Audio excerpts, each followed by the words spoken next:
Pourquoi certaines maisons restent-elles fraîches et saines même pendant les vagues de chaleur les plus intenses, alors que d'autres, juste à côté, sentent l'humidité et la moisissure dès le mois de juin? La différence ne vient pas toujours de la climatisation. Parfois, elle tient à un ingrédient que vous avez probablement déjà dans votre cuisine, le sel. Aujourd'hui, nous allons parler d'une méthode ancienne, économique et largement sous-estimée pour garder une maison plus sèche, plus saine et par conséquent plus confortable en été. Ce n'est pas une solution miracle, ce n'est pas non plus un remplacement pour un système de climatisation, mais c'est un principe physique simple, utilisé depuis des générations dans certaines régions du monde et qui mérite d'être compris. Restez jusqu'à la fin, parce que nous allons voir comment l'utiliser correctement, où cela fonctionne vraiment et où cela ne sert à rien. Le corps humain se rafraîchit principalement par l'évaporation de la sueur. Quand l'air est sec, la sueur s'évapore rapidement et emporte la chaleur avec elle. Mais quand l'air est déjà saturé d'humidité, cette évaporation ralentit. Le corps a alors plus de mal à se refroidir, même si la température affichée sur le thermomètre reste identique. C'est exactement le principe derrière ce qu'on appelle l'indice de chaleur ressenti. Une maison à 28 degrés avec un air sec peut sembler plus confortable qu'une maison à 26 degrés avec un air chargé d'humidité. C'est là que le sel entre en jeu. Le sel, sous plusieurs formes, possède une propriété appelée hygroscopie. Cela signifie qu'il attire et retient les molécules d'eau présentes dans l'air environnant. Ce n'est pas une théorie, c'est une propriété chimique bien connue, utilisée depuis longtemps dans l'industrie et dans les foyers pour contrôler l'humidité dans des espaces fermés. Le principe est simple. Un récipient contenant du sel absorbant est placé dans une pièce fermée ou peu ventilée.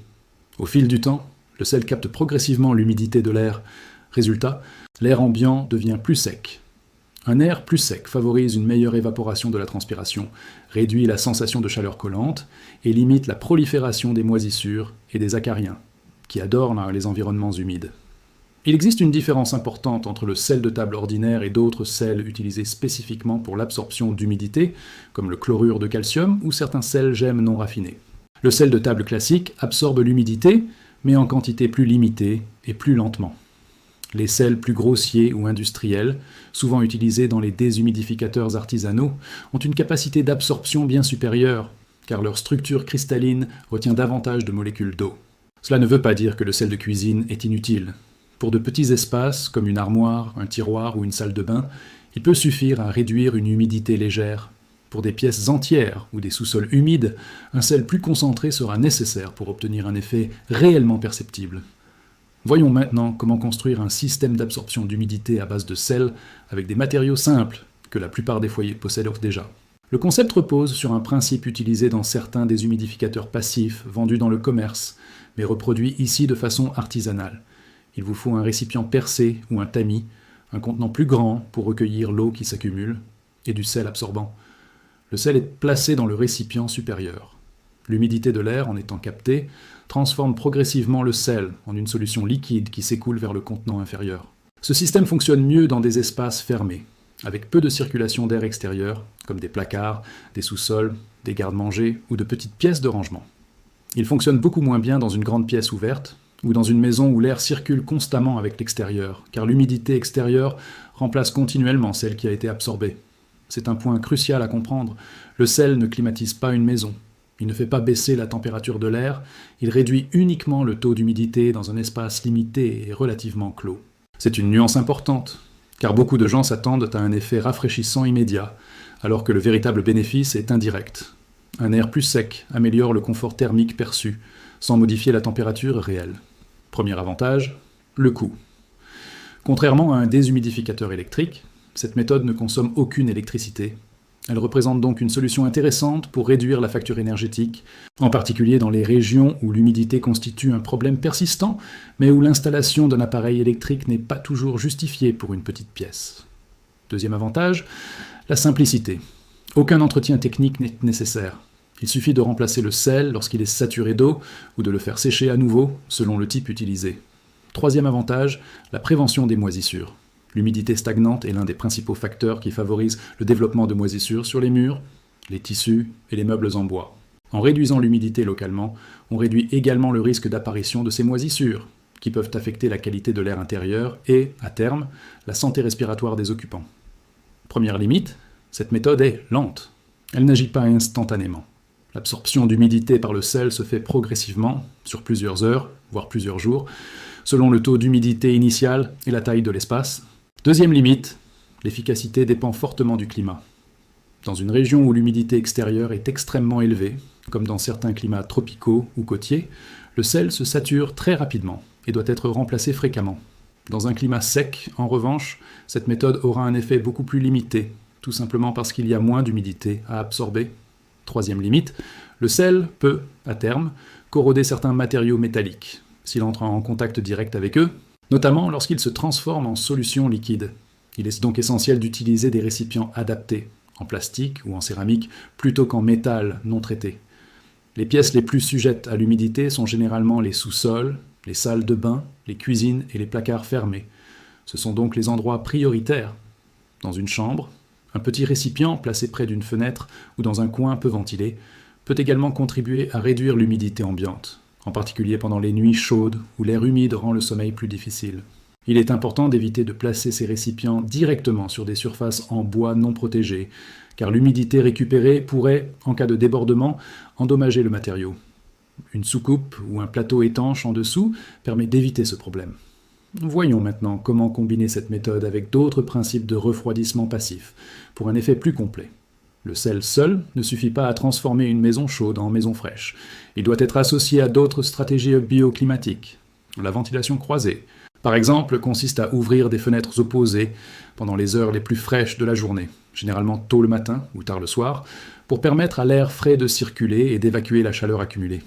Cette ventilation aide également à renouveler l'air et à empêcher que l'humidité ne stagne trop longtemps dans un espace fermé. L'isolation thermique joue aussi un rôle central. Une maison bien isolée conserve la fraîcheur plus longtemps et limite les transferts de chaleur depuis l'extérieur. Combinée à un contrôle de l'humidité par le sel dans les espaces fermés, cette isolation permet de maintenir un environnement intérieur globalement plus stable et plus sain. Les rideaux ou volets occultants pendant les heures les plus chaudes réduisent également l'apport de chaleur solaire directe, ce qui limite l'augmentation de la température intérieure et, indirectement, l'évaporation excessive d'humidité provenant des matériaux de construction eux-mêmes. Abordons maintenant le lien entre humidité, santé et qualité de l'air intérieur, car c'est un aspect souvent négligé. Un air trop humide favorise non seulement les moisissures, mais aussi la prolifération des acariens, responsables de nombreuses allergies respiratoires. Une humidité excessive peut également aggraver les sensations d'inconfort chez les personnes asthmatiques ou sensibles aux problèmes respiratoires. En réduisant le taux d'humidité dans les zones à risque, on améliore donc non seulement le confort thermique, mais également la qualité de l'air respiré au quotidien. Il est toutefois important de ne pas confondre réduction de l'humidité et assèchement excessif. Un air trop sec peut également causer des irritations des voies respiratoires, de la peau et des yeux. L'objectif n'est donc pas d'éliminer complètement l'humidité, mais de la maintenir à un niveau équilibré, généralement entre 40 et 60% d'humidité relative, ce qui correspond à la plage recommandée pour un confort optimal dans la plupart des climats tempérés. Voyons maintenant certaines erreurs courantes que commettent les personnes qui essaient cette méthode pour la première fois. Une erreur fréquente consiste à utiliser cette technique dans une pièce constamment ventilée avec l'extérieur, en s'attendant à un résultat rapide. Comme nous l'avons expliqué, le sel fonctionne mieux dans des espaces relativement clos.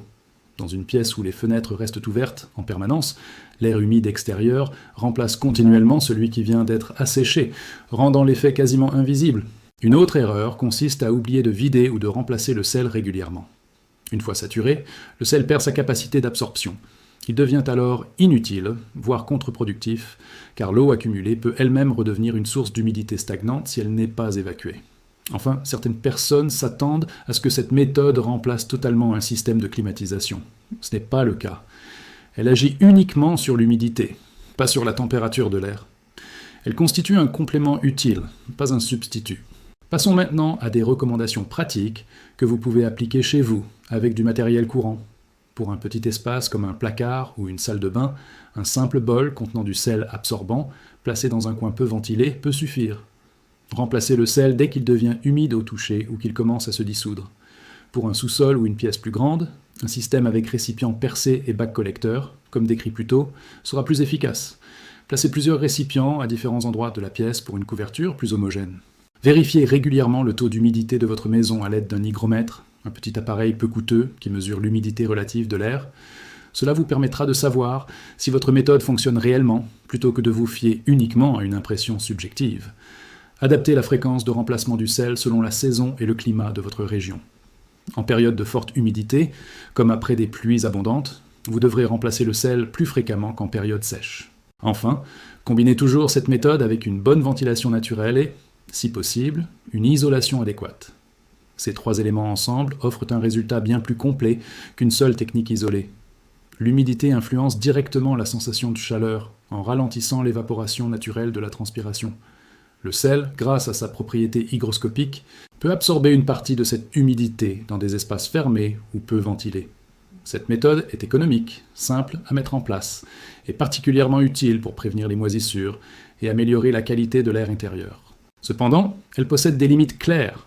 Elle agit lentement, dépend fortement du climat et du type d'espace, et ne remplace en aucun cas un système de climatisation.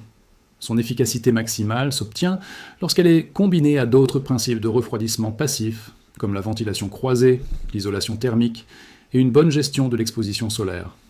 Cette technique n'est pas une solution universelle, mais elle représente un outil supplémentaire, accessible à tous, pour améliorer progressivement le confort d'un logement, sans dépenses énergétiques importantes.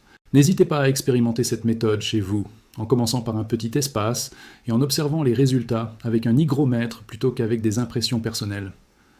Adaptez toujours la technique à votre climat et à la configuration de votre logement, car ce qui fonctionne dans une région humide peut avoir un effet minime dans une région sèche.